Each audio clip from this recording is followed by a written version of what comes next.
Have you ever heard of the term shell-shocked? What do you think about when you hear that term shell-shocked? What I think about is a person that has been in combat and experiencing something so traumatic or observed something so traumatic that it alters who they are going forward after that terrible experience. Well, I'm here to tell you today that there is a medical term for shell shock, which is post-traumatic stress disorder, PTSD.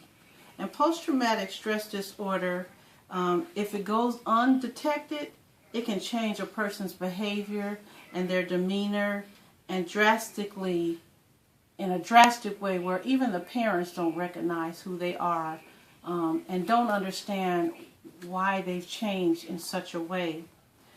This disorder is caused by a variety of reasons. It's a type of anxiety disorder that affects a person's mental health.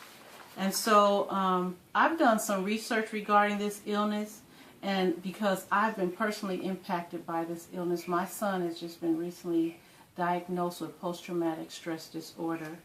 And so I just want to give you some details of the disorder, what causes it, how to see symptoms, how it can be treated, and how you could probably help somebody that's experiencing it. Now, a person typically suffers from PTSD after seeing or experiencing a traumatic event that's caused a grave injury or even a death. And it can be viewed as a severe illness that affects the normal functions in your everyday life. This disorder it changes your natural fight or flight responses and reactions. Your reactions to things are damaged, and this happens way after the event has occurred. And those suffering, they feel constantly stressed and frightened long after the event has passed, and they respond to things in a dramatic way.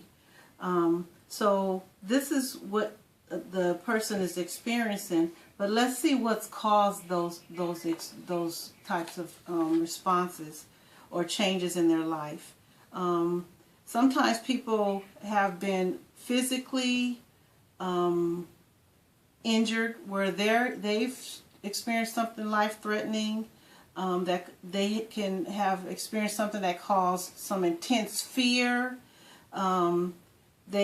kidnapping, being tortured, war combat, a natural disaster, or even exposure to a natural disaster.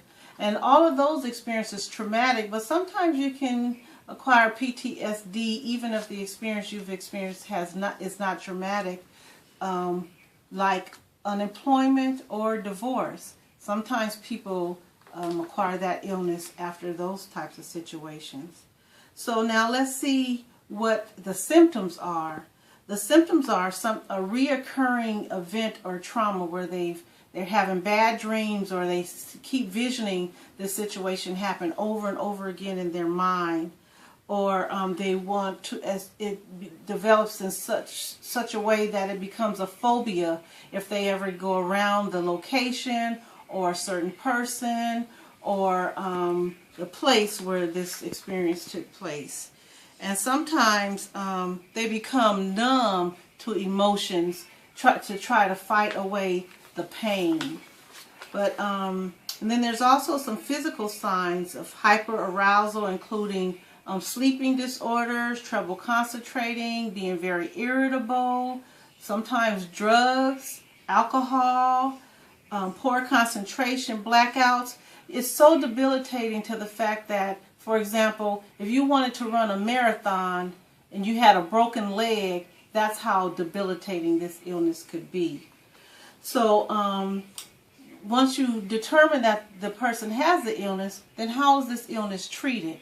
Well, the treatments for PTSD usually include psychological and medical interventions, group therapy, speaking with the person that's had the same experience, talking to family and friends about the event to get it out, talking to the professional so you can understand why these emotions are taking place.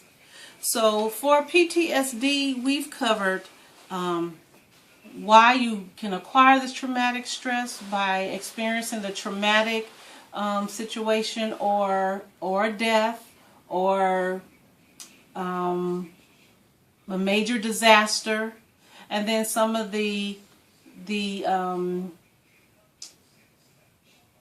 symptoms are sleepiness, numbness, anger, frustration, and the treatments would be psychological help and medical interventions, group therapy, and speaking with people about this situation. So with that, I'm hoping that if you see anybody experiencing some of these experiences, you may be able to help them determine what they have. Thank you.